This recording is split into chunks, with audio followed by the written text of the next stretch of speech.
fiction, science fiction, horror, fantasy, crime, LGBT, thriller.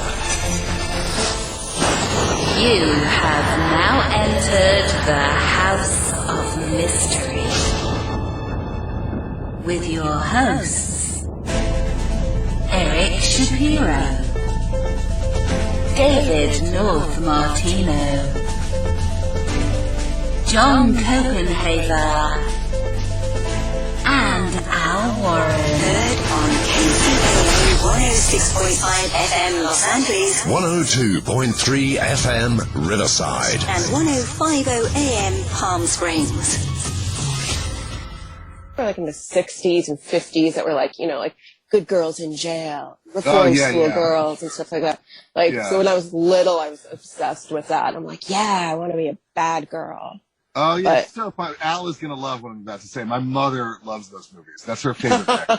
She likes, women in prison. Like, and I guess they were more popular a while ago because she always laments. She's like, they don't do it anymore. It's like, it doesn't, there's no new ones. Yeah. I know, they should bring it back. I always feel like my favorite, people ask me, like, what's your favorite genre of, like, things to read or watch? And I always say, like, a bunch of friends do something terrible and accidentally kill a homeless person, like, in high school. And then, like, 30 years later, they're all slowly being murdered by somebody. Like, that very specific genre. Or, like, people are at private school and accidentally they poison a classmate. And same thing happens. Catches up to them. The guilt. When they have the guilt and like all the women are day drinkers and they, they'd be cutters, but they're too lazy. I feel like everything Jennifer's saying is like comedy gold. Yeah, you are listening to the House of Mystery. I'm Al Warren, of course, and I run things, believe it or not Eric. And Eric Shapiro, he's the Jewish laser beam guy. Right. Yeah, I told you if I was talking too much to tell me. You told me I should predominate, and then I often do, and I feel terrible afterwards. No, but you've got the laser beams. I can't He's stop the you. power of the laser beams. Yeah, no, it's not about the laser beams. I'm happy. I only do this because I really think you're funny, so I get on and I laugh for an hour. So he's got the laser beams, but he can't help but get banned on Facebook. Oh, it's just something. Right, exactly. Oh, I was thinking. It's a conspiracy. He doesn't know how to use his power, right? Call George Soros. He's there to help. Right. I guess I'm still banned. I'm gonna put a photo up. I'll put something up today to see if I still am. I was getting like. You literally can have a nervous breakdown when it starts happening because I generally get pretty good engagement. But I was putting things up and it was like crickets. I was like, oh no, does everybody hate me? And I have been canceled a couple times. So I really start worrying. I start like searching my name on Twitter. I'm like, wait, what did I do? Like, and I realized it was it was because I was making fun of Karens, women women that call the manager. And I thought that was the most innocuous thing. And an actual Karen has taken this up as a cause. I won't say her last name because I'm not that mean. But she's taking this up as her first name Karen? Is her real name Her first name is actual Karen. Her parents named her Karen. And I feel terrible that happened. I mean, I always, whenever I make fun of Karens, I always do worry about real Karens. It's not like I'm some mean bastard, but, on the other hand, we're not going to stop using this word. It's just become a cultural thing, So it is a cultural it's not my thing. fault. It very much is. And I have a friend whose name is Karen, and I feel bad because I've made fun of Karens to her. And like you can see a little bit, like she like winces a little. Like how could you blame them? How could you blame them? Yeah. Like I sprayed like salt water in her eyes. That's my drag name. My drag name's Karen, and it doesn't bother me. Right. Yeah, you started that after the nickname started. Yeah, actually, I think it gives me more hits. Hashtag Karen. Yeah. Well, yes, they shadow ban me, but it's okay. I mean, all I have to do is come on this show, then more people hear my voice. It makes no difference. Well, I'll be canceled then. No. Yeah, I know. You're gonna guilt by association. I was gonna say we're gonna catch it like it's a virus. It's terrible. It's terrible. You're gonna drag us down. I'm already. I said I wouldn't predominate, so I'm not going to tell my war stories. But I've been called for no reason, mind you. I have to tell you. Just trust me when I tell you. There was no reason. It was just that I was like slightly outside of the progressive fold on an opinion because I write opinion editorials, and I've been called racist, sexist, and fascist. And it's so disturbing when it happens. I told Al, like, what it does to your mental health. Like, people calling you a piece of crap, and I can't sleep, and it hasn't happened in a while though. So yeah, well, I'll get on because that. you're meditating now. He's a man. Yeah, that's true. It's quantum physics. I'm sort of like, I'm protecting myself. He meditates in his robe. Right. Yeah. Jeez. Well, and now the other voice is Karen. No, it's Right. Oh man. Oh, Jennifer my name is Karen. Ann Witten, right? So what? Hey. My God. Hi. So now that you're an A-list celebrity star, Oh gosh, Yes, no. yes. I mean, my No. God. And now you've got a new book coming out. It's not out yet, right? When No, it is called Pretty Ugly, and it comes out July 13th. And am I talking about it now? Am I doing my thing? Well, where I it's just, like, a little bit. I'm interested. You call it Pretty Ugly, so I don't remember getting any royalty checks for using my name. No, it's so what's this with the name? The title in itself is not politically correct, right? No, it's not, but it does make sense. It's a story about two people, really. An Instagram influencer who does makeup tutorials based on vintage books, and she kind of lives this very fictitious life, and she is all about how she looks and how she presents herself because she suffered from a childhood trauma. So she's reinvented herself as an influencer, and her name is Amelia, and everybody loves her. And it also follows a politician who gets embroiled in a very minor level political scandal, but he is running for the governor of the state of Massachusetts. His father is the Republican vice president of the United States. So the story follows these two people while a virus breaks out. And this was pre-COVID when I came up with this, but my virus isn't our virus. It's kind of a mutation between herpes and meningitis, like a bacterial meningitis. So it makes your face like rot off. Well, Oh wow. Oh, put down your yogurt. Yeah. So it's like, I keep telling people, I'm like, show up for the body horror and stay for the possible rom-com that happens when the world ends. But yeah, so that's why it's called Pretty Ugly, because people do end up having to wear masks in the book, the people who end up surviving the virus, but it's because they're hideously disfigured. Wow. I love that you incorporated Instagram, because I feel like I always complain that authors aren't like social media doesn't exist in too many books. Like authors don't know how to integrate or handle it, but also cell phones in a lot of cases. But that's really cool that that's a foundational element. Yeah, and this was the first time, even though like I've written books that take place in, whatever like modern day is in like fiction world. But this is the first time I've kind of concentrated on social media and people checking their phones and, doing stuff and getting, quote unquote canceled because you're caught on a hot mic. Like it's all very like contemporary. There's a lot of doom scrolling and it was refreshing to be able to just like kind of talk about things that really happen to us, like where, we get trapped in staring at Facebook for hours, and like it's part of who we are, and it makes sense for it to be part of who my characters are too. Oh, that's awesome. Yeah. I think that's going to be a selling point for a lot of people, because the absence of it is almost creepy in a lot of books. It's like, wait, why aren't these people on their phones all day? It's just become a reality. Yeah. I'm working on a project right now that I can't really talk about, but it's very, very, very, very, very social media focused in a dark way. So it's been interesting to write in like chat room logs and text messages and, people just being very obsessed with their phones. But just this sort of theme, when you write in this style and you add these subjects, like, for instance, the Republican vice president and stuff. No, but it has to be addressed, because in the sense that there's so much, I don't know what you want to call it, controversy. There's so much talk about politics as of late, and vice president and Republican. Does this sort of, do you worry about being canceled for that? No, but, but backlash, Not really. I feel like haters are going to hate no matter what. And I don't want to say I didn't try to villainize my Republican vice president character in this book, because he definitely is pseudo-villainous at times. He's not likable.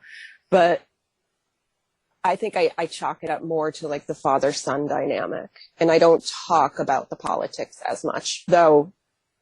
I think if anybody who like knows me on social media or even in real life, they know that I'm incredibly liberal and outspoken. And you're so, not. I thought you were far right wing. I thought. Yeah. I'm a QAnon. Well, that's but that whole thing, like when you're trying to, you've got a virus, you've got the Republican in there, you got all this stuff. Instagram, so it's very to date. I just wonder if how do you think people read into that? I don't know. I don't know how they will.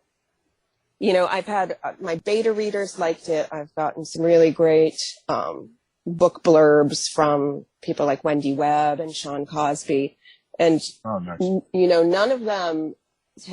None of them mentioned the politicalness of it, but they all mentioned that sometimes it felt too real because they read it, while we're still in this pandemic that we're in. So I think more people will probably be upset that it's about a virus than they would be upset about the politicalness of it. Yeah. That makes sense. I feel like people are going to be like, I don't want to read a book about a virus. And I'm going to be like, but it's not our virus. It's a different virus. And trust me, it's different. And I'm sorry I wrote a book about a pandemic and it's coming out, at the tail end of a pandemic. But my brain had to do it. It was in my head before COVID and I had to get it out. And oh wow, so you were prescient. It was prophetic in a way. And I'm not saying that offensively, because I do believe not to get airy-fairy, but sometimes you get tapped on the shoulder with an idea. And it's like, all right, this is what I'm uploading from the universe. Yeah, so the crazy thing happened. I believe in that stuff too. My first book that came out was called Beautiful, Frightening, and Silent. And one of my characters has a very specific injury. He gets in a car wreck and his hip shatters and his femur shatters. So he has a steel rod in his leg and he walks with a limp. And so as I was writing that book, I was maybe in my second draft of it. My mom, who lives with us, fell down, shattered her hip, and broke her femur. And she had to have the same surgery that my character did in the book. And I was like, what did I manifest? And my husband always jokes, he's like, be careful with what you're writing. There's no question. Yeah. I mean, I don't want to, I promise not to predominate. We can get super bug out, airy fairy with all this, but I do think there's a holographic component to reality. So when you're writing, I think it's sort of a self-hypnosis, and you could start grafting what you're writing onto the grid, kind of. Yeah. So I believe in that. So yeah. Yeah. So lo and wild, behold, it's like, oh no. Oh, yeah. So, my gosh. if you write about your husband, the husband in this story, and the wife taking out a huge insurance policy on his life. Right. Oh. It's going to happen. You got it, Oh. I'm telling you. I love my husband too much. Poor Mr. Gordon. Yeah, poor Mr. Gordon. Oh, he's not a Mr. Gordon. I didn't take his last name. I apologize. Yeah. No, it's okay. Your last name. Yeah. No, because his first name is Roman, and then none of the names work together. Roman Gordon. Roman Gordon. Oh, it sort of flashes a little. Yeah. Yeah. So, what is his last name? His last name is, I can say it's Siriton. It's Russian. So okay. Then I would be Jennifer Siriton, and I feel like there's too many hard R's. Just don't sound right. You're right. It's Jennifer Siriton. I sound like Winona Ryder. Yeah. Well, I feel bad for you because I'm Russian too. We're intense husbands to have. It's I'll put you in touch with my wife. You can trade notes. I've gotten used to it. We've been together we've only been married since Halloween, but we have been together for 11 years, 10 years. Oh wow. Congratulations on the recent marriage. So you got married mid-pandemic. Yes, we Wow. did. Like we eloped. Okay. We knew we wanted to get married on Halloween because it was a full moon. It was a Saturday. It was the perfect date. But then the pandemic came and happened to us all, and we were just like, well, we can't have a wedding, and that's fine. But then we went back and forth for a while, but we ended up just deciding to do it. We stayed in a bed and breakfast that was haunted. We were the only guests there, so it was really a nice 2-day getaway mid-pandemic. Oh, wow. Unforgettable, yeah. Yeah. I feel, I'm a fun, enjoyable husband, but as a Russian, I just have trouble relaxing or enjoying myself. That's my only motivation. Yeah. Everything is always very severe and dark. Yeah. I understand that. I understand that. I'm like, just relax. Just relax. It's calm impossible. yourself. It's always a sub-zero winter of the soul. Yeah. Now, are your parents, were you born in Russia? Were your parents born in Russia? It's all my grandparents. I'm Russian, Polish, and German, but most of my ancestors are Russian. Yeah. Yeah. I always wanted to be Russian because, like, growing up, like, during the Cold War, I was, like, kind of obsessed with Russia. Had the Russian Cabbage Patch Kid doll. Like, loved watching all the Russian figure skaters. I was like, gosh, being Russian would be so cool.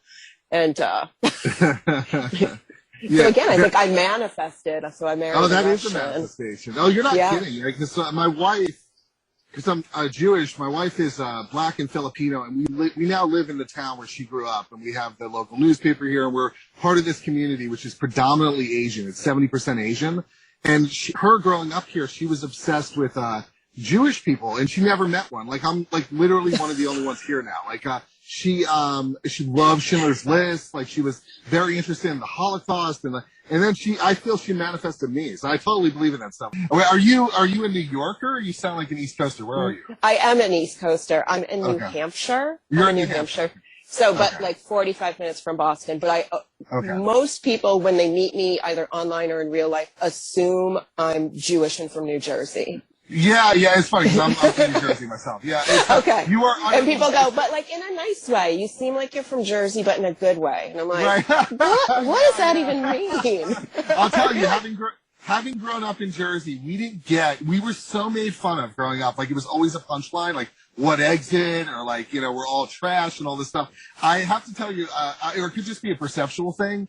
When The Sopranos took over the world, like, I felt like it upped our stock, our credibility so much. Like, suddenly we became like anthropologically fascinating, like, and that show so accurately captures us. But it's so interesting because I never thought of it consciously. It was always subterranean, but because we've been Facebook friends for about a year, I was absolutely operating under the assumption that you were a Jewish New Yorker, and I'm almost slightly surprised that you're not. Yeah. I mean, everybody thinks I am. For a little while, I worked at an art gallery in New Hampshire, and everybody that I worked with was Jewish, except for me. And I remember, and like one time the rabbi came in, and he was just like, "I haven't seen you in temple in a long time," and I'm like, "Oh, I've never been to temple." And he was just like, I know who, like, he thought I was the owner of the gallery's daughter, who was also named Jennifer. But I'm like, no, I'm not Jewish. And I had to, like, convince the rabbi that I wasn't Jewish. And then he was like, you should still come to temple. And I'm like, yeah. Okay. You're like more Jewish than Jewish people. Yeah. I'm definitely more Jewish than my Jewish husband. Yeah. Oh, yeah. No, I believe it. Yeah. I mean, we should all be like, just like proud of who we are and like where we came from. Like, I grew up like really, really, really self-conscious of everything I was, because I grew up poor in a rich town. Like, I was like right on the outskirts of the town, and like this little tiny house, and I wore the same clothes a lot, and I switched to I was in a private Catholic school, but then I switched to a public school. And the kids there were freaking monsters. They saw me as like weird and poor, and I was just like constantly made fun of for everything I was. So like, you go through life and it's hard to let that stuff go. Like, yeah, it is. It know? really is. Yeah, I think, it is fascinating. It imprints itself on you. Yeah. And then all of a sudden, Yeah. like, you get to be an adult and you're just like, well, I wasted so much energy, like, being paranoid and scared to just be me. And Yeah, you're so right, and it's such a gift when you finally relax about it. I mean, yeah. I think with me it was so subterranean because I always was thought to be Italian, and I loved The Godfather and Goodfellas. So like I was like, oh, it's cool to be Italian. So I'm just gonna go with it, and it took me years and years to unpeel that onion and be like, whoa. In the course of doing that and embracing that, I was denying something else that's profoundly important and profoundly. A profoundly positive part of my identity. I'm very interested, like when you guys are talking about the Jewish and all that stuff, I'm so interested in hearing what the culture's like, what you do in your life, what a Jewish person is or does. Yeah. But it's not about because I dislike them, oh, they're enemies. It's because otherness or yeah, it's like, well, what is a Jew? Like, what does that mean? And so for me, it's really interesting. So I don't understand why people hate because of the differences, because I think that we need each other in order to progress further. There's so many things that we can each do that contribute to a better place to live. So it just is bizarre to me. Well, I just wish more people like thought like that instead of like being fearful of things that are other than them. Like, and I think this is also why, Alan, you're like such a great interviewer, because you have a natural curiosity of like, I am very curious that what is your life like? And there's a genuineness there. Right. That you like, some people like ask you questions and you can tell that they're not even listening and they don't care. But, those people are and well, you've got to ask more about the person as well.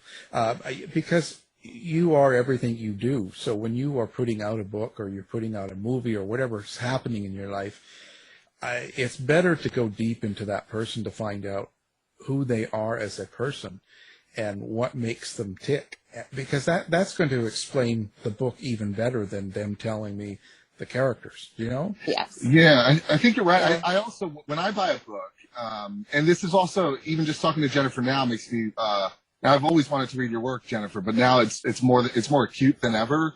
I think you are buying the author when you're buying a book. You are. I think, you're buying the attitude, the personality. Yeah. And I think like it's like that with all of the arts, really. Like even if it's a painting or music, like I want to buy the part of that artist's soul. I want to so I always say like if I like the artist, I'll probably like the art.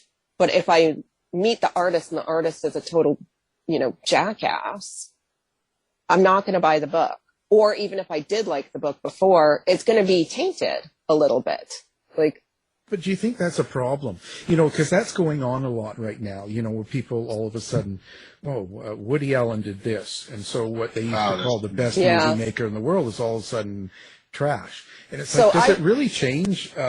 It changes who you think of that person, like maybe. But you can separate the art from the artist. So the other night, for the first time in years, my husband and I watched a Kevin Spacey movie. Oh, okay, yeah.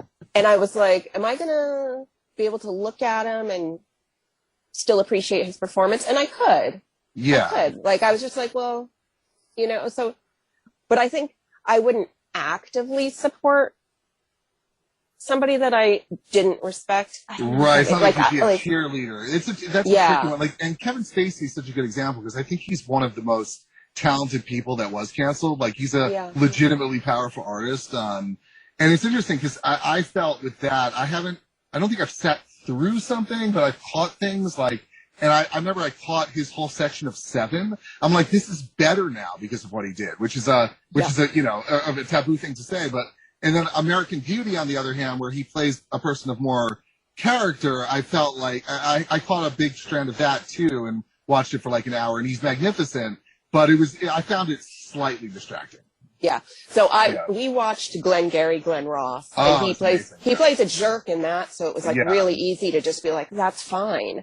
Yeah. But I mean, what's funny is Seven was the movie that we were talking about. I was just like, I'm like, we can't give up Kevin Spacey completely because I don't want to never watch Seven again.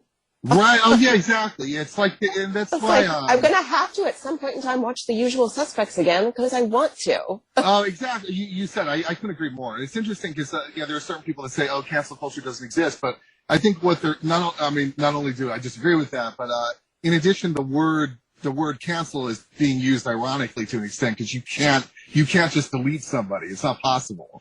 Yeah, So like J.K. like, Rowling is still going to be J.K. Rowling. Like, yeah, it doesn't totally, matter. absolutely. Like, I think in her case, also she's picking up a lot of new fans, like that are more apolitical or moderate or right leaning. Like, so I think her appeal, if at all possible, is broadened in a way that the people that have that have an issue with her don't realize. yeah, no, I agree because, and you know, and a lot of people are just like, well, even though I don't like her, I'm not going to stop loving Harry Potter. But now, what can you do? Yeah, you can't stop. But now, like you said, she has people who probably never read Harry Potter, but might agree with her politically and be like, you know, I should check those books out. So exactly, yeah. Yeah, I just wonder how much this means, but like in 200 years, does it mean anything? Because none of us are alive. Nobody was alive when Kevin Spacey was out. So in 200 years, when someone watches it, they won't have that preoccupation. Right, and you're right. It definitely won't be a preoccupation. If anything, in the history books, it would be an asterisk, a footnote, and it's like it becomes fascinating. It's like I can't even remember. There was a comedian. What was it? Fatty Arbuckle. Like, is that who that was from? Like the old movie era. Like he killed somebody.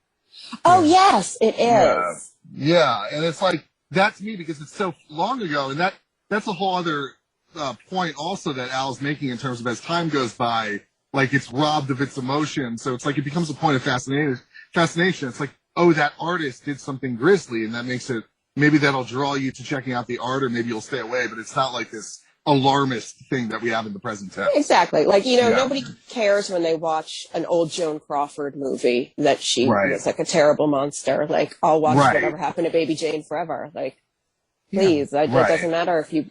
Well, I think in time it's not going to matter. I think it fades away and the art is left, and then the new generations won't be in touch with it, and it won't matter as much, if that makes sense, I think. It does make sense. What was the point of writing it? Like, did you have a theme when you were writing this? You know, my theme originally started as what would happen to people who base their entire life on being a fictitious version of themselves, and then they can't be that version of themselves anymore because they become disfigured.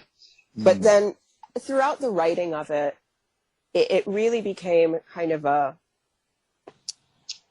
journey of figuring out who you really are.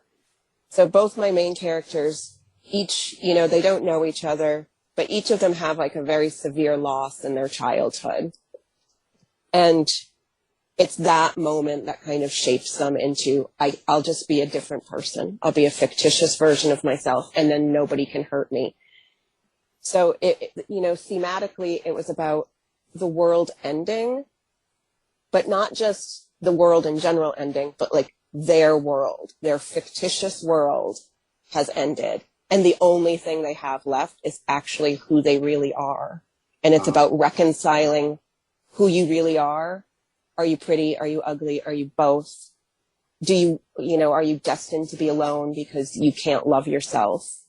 And so, and it's, you know, it's a story about connecting with family, and understanding who and what family actually is, especially when you don't have a family. Like, so. Yeah, it's I mean, it's parts of it are very, very beautiful. It's just like, it's very much like a lament on life, an unlived life, and how to maybe find happiness when there's honestly like no happiness to be found. So it's about that. It's very timely. I think so many of us can relate to the themes in terms of the social media avatar versus the actual person and navigating reality. That's fantastic. Mm-hmm. Well, I hope. Well, and I wonder if it's not something that we all have anyway. You know, like you know, when we dress and do our hair and do our things to present ourselves in public, isn't that sort of an image that's not really ourselves? Oh, it definitely is. I mean, and this comes back to, what I was saying earlier, like I was picked on in school. I had really, really, really, really, really terrible skin growing up, and my skin's still not awesome, but I wear makeup every single day, even if I don't leave the house. Like, I because that's part of who I am, like the kind of I guess like the fictitious version of me. I wear makeup. I won't even go to the mailbox without makeup. Like there was a time a few years ago, I was really sick and had to go to the emergency room, and I was putting on my makeup before I left. And my husband was like, "You're probably dying right now. Let's just get you into the car and bring you to the hospital." And I was like, "No, I just have to put on my makeup because, because I have to. Like, I need to be wearing lipstick, even though, I was, very close to death." Wow. Like, Eric's sort of like that. Yeah. Eric needs his lipstick. He needs his lipstick. Very close to death. Yeah, I'm in big trouble, guys. Yeah. That's really interesting, that factor of the image that we portray and then what's underneath it and being scared to let it out. Yeah. Yeah. So how did you decide what to do with your character and something like that? Like what exactly were you going to pick out as a hidden thing, other than the disfigurement, of course? I'm such a pantser that I really it just kind of happens as I'm writing. Like I just discover things as I'm writing the characters. I'm getting to know them. Like this is my first draft, is me just telling the story to myself, and the characters telling the story to me. So sometimes I'm writing in, a little, like I'm in their head with them, and it's like I can see their memories, their childhood memories. Like, it's not a spoiler because it's just such a minor part in the book. My main female character, she goes by the name of Amelia. Her real name's Nicole. But as I was writing it, I just had this memory of her eating raw meat when she was a little kid and getting really sick, and her father putting a cool cloth on the back of her neck and rubbing her back. And to her, that was the only time she ever really felt loved. Her father then, he ends up killing himself later on in her life, but that's that defining moment of what love is to her. And that's just something that popped into my head of this is what this broken woman thinks of as that's what she wants most in the world, is somebody to put a cool cloth on the back of her neck and rub her back. Is it in the first person or third person? Third person. Okay. But when you take a character, where does someone like that come from for you? Like that character, is that something out of yourself, your own life, or is that something that just comes to you? I think it's both. I feel like there's aspects of all of my characters, even the terrible ones that are me. Bad parts of me are woven into my character someplace. The good parts of me are too. A lot of the writing for Pretty Ugly actually came about. I've been taking these weekly grief writing classes, exploring grief through multiple different ways of writing. And because I write a lot about grief in my horror. And a lot of this book actually came about because I would attend these grief writing sessions, and I would just put myself in my character's headspace and explore my own true life grief in through my character's voice, if that made sense. So I would just do these free writes, and a lot of my discoveries of who these characters were, even the male character, Sam, kind of came about through grief writing prompts and things. And a lot of it didn't make it into the book, but some of it did. And some very personal things that have to do with my life wove themselves into the book. But every book I've written, I think there's personal parts of me in there. Does that worry you when you expose yourself like that? No, it doesn't. Because I feel like I'm an emotional person, and I think being a performer for so long, I went to school for theater, and then I was a professional dancer until COVID. I've always think I've been strongest artistically in any way, shape, or form when I'm like exposed emotionally. Like I'll write from the wound. I don't need to write from the scar. I don't need to wait for it to heal. Like I will write from the wound every day. I would, when I would dance or perform, like just write from that vein. Like I don't have it in me. I don't have the energy to wait until I heal before I start creating something. And it's, sometimes it's hurtful when somebody reads your book and they pick out something that was very personal to you and they're like, I just hated this, or that part wasn't believable. And I'm like, oh, that part was actually like my life. So trust me when I say that part was real. Yeah. No, I could imagine that. I just, so did you include the social media aspect because of your feeling toward it, maybe? Yes. Yeah. I think especially in the past year and a half since COVID, and even before that, I think so much of who we are right now is social media dependent, especially as artists, as authors, as anything. Like so much of our life is building a brand and being something that people can connect with. And I guess I'm very lucky. My brand, quote unquote, is just my personality. Like it's just, I try very hard to just be completely honest and, weird sometimes, not weird other times, resting bitch face all the time. Well, yeah. Not worried about it. That's a good title, resting bitch face all the time.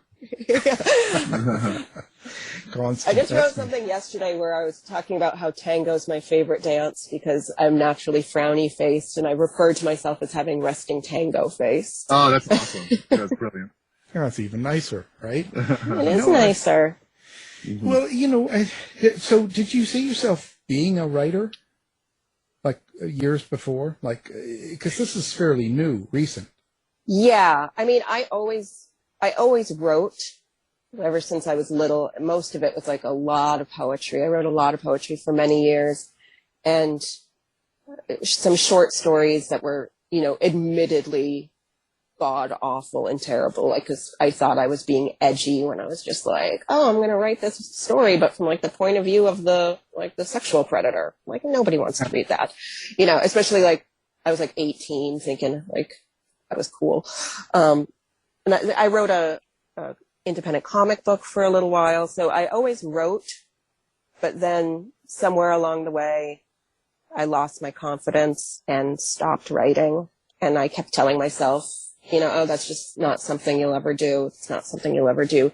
You can't write a book. Like, who are you kidding? And one day I just got very tired of telling myself I couldn't do it. And I sat down and thought, maybe I'll try to write this one idea that I've been playing with for, 20 years in my head. And that was my first book. That was Beautiful, Frightening, and Silent.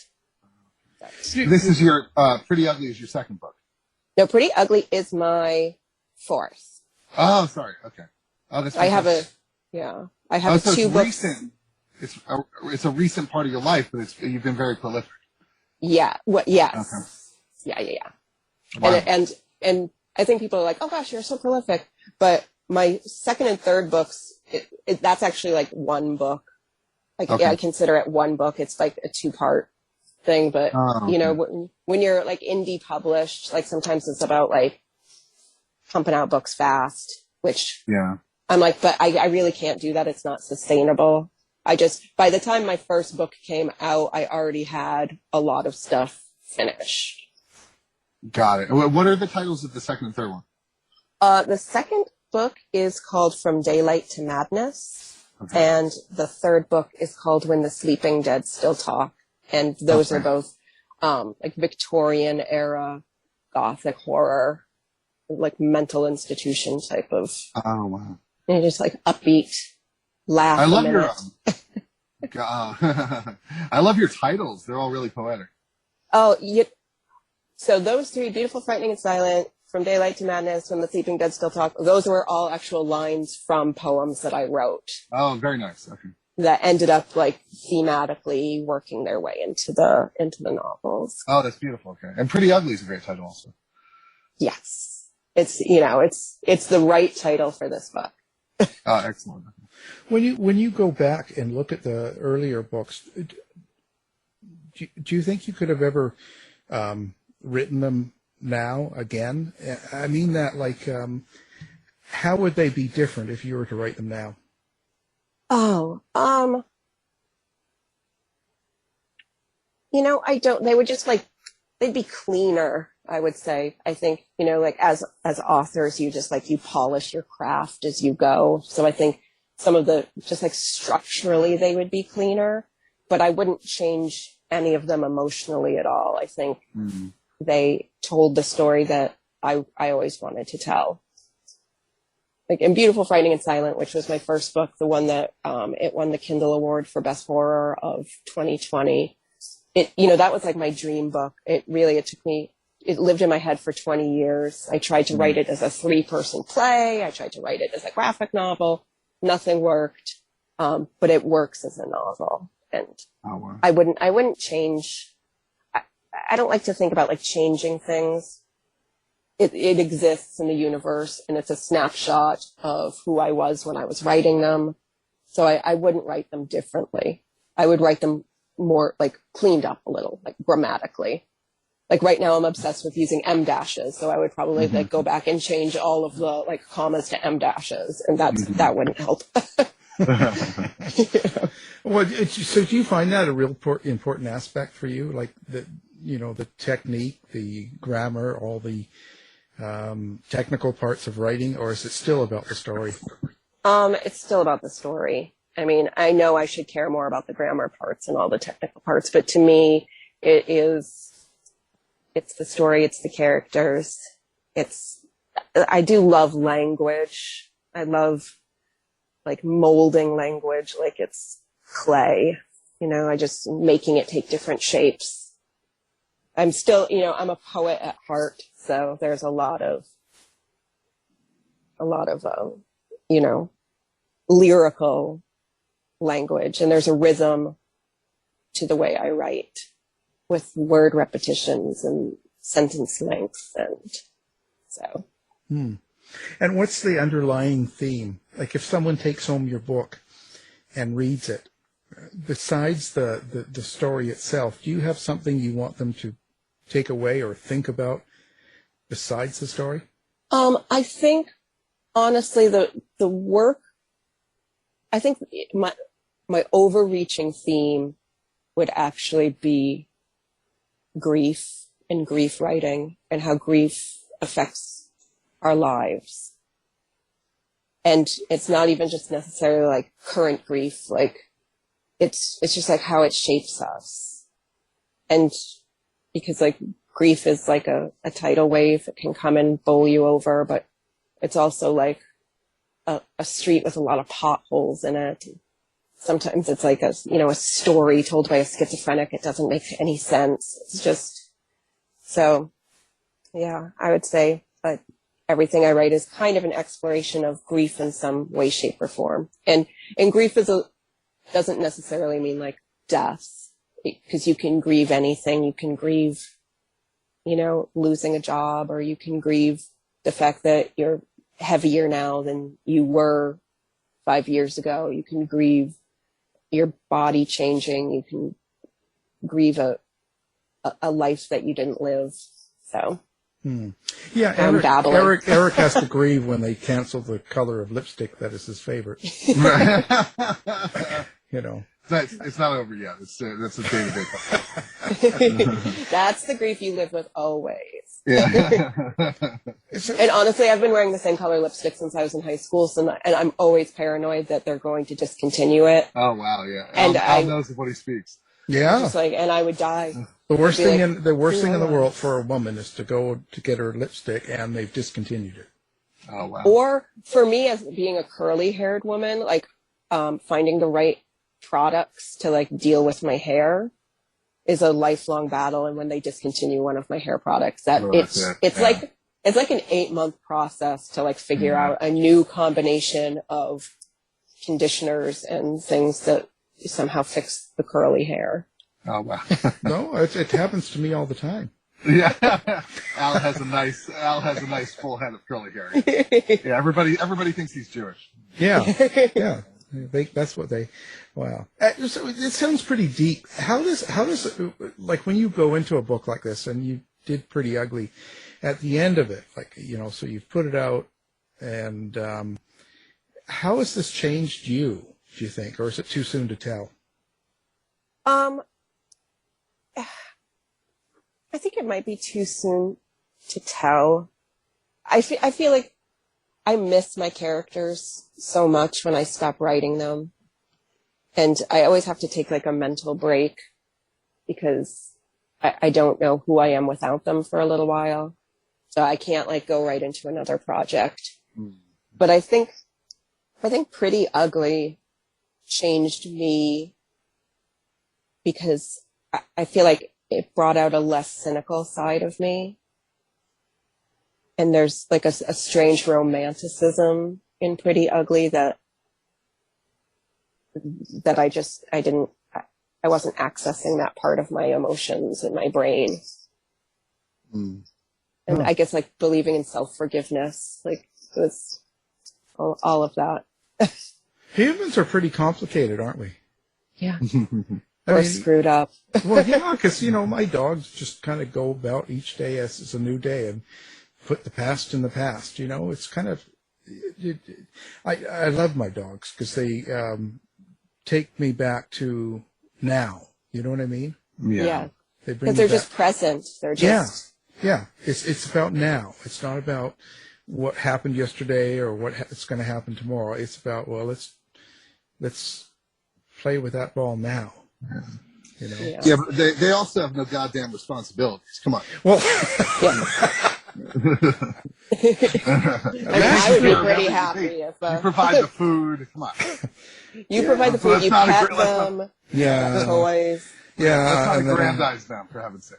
Yeah, but you know, it's still.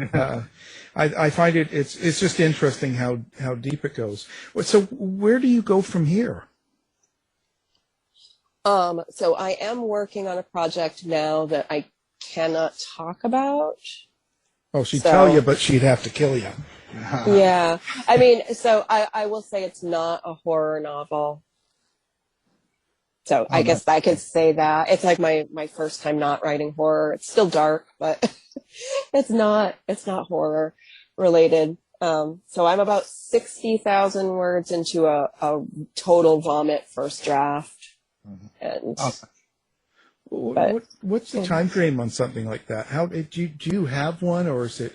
Can you sit yourself down and force yourself to write kind of in time, or? I can, but I don't like to, because I'll always rebel against that. If I'm like, I have to do 1,000 words a day, you know, I can't do that. That's not how I work. I will say the time frame for the book I'm writing right now that I can't talk about. My agent, not Mickey, my publicist, but my agent did say, write it fast, because she thought the idea was like a hot idea. Oh, nice. So this is probably like one of the fastest times I've written, but I also think my drafting process is going to take a lot longer because I didn't go into this project with like a huge mental well of understanding who these characters were. So I'm figuring them out on the fly, like as I'm typing, figuring out, you know, a whole different genre to be writing in. And how does that feel? Does it change your mind? You know, it's liberating, but also it's hard for me not to go back to like kind of horror tropes and things like that because I love them so much.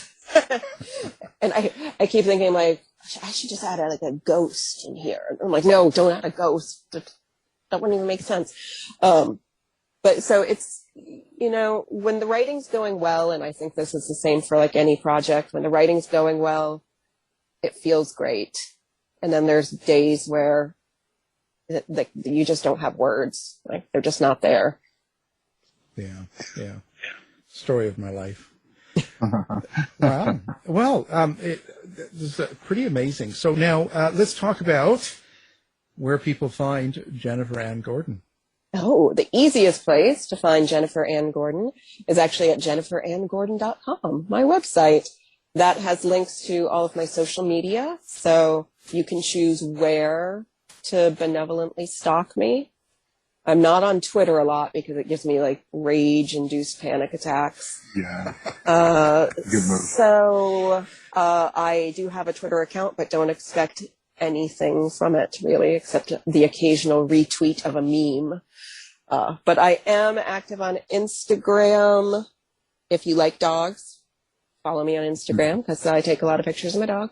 And but again, mostly active on Facebook. Well, great. Now, we're going to have you linked up to our webpage as well. People listening can find you real easy then. And if they want to, after all this talk. Oh, they're really like, that girl is cray. Well, you know how it is. So, does your pandemic in your book, does it end? Or your virus? No. No. Do they have QAnon? Is there like Q there, or is it R? No. Maybe a V. No. No V group. Oh, well, there you go. Well, our guest has been the great Jennifer Ann Gordon, and the new book is pretty ugly. Thank you for being here. Thank you, Alan. Thank you, Eric. It was great. To find out more about our show, guests, or to listen to past shows from our archive, please go to www.houseofmysteryradio.com. The mission has been completed. The end! By George, he's got it! It is the end! I'll tell you. If you're lying to me, I'll be back. This has been a production of Something Weird Media.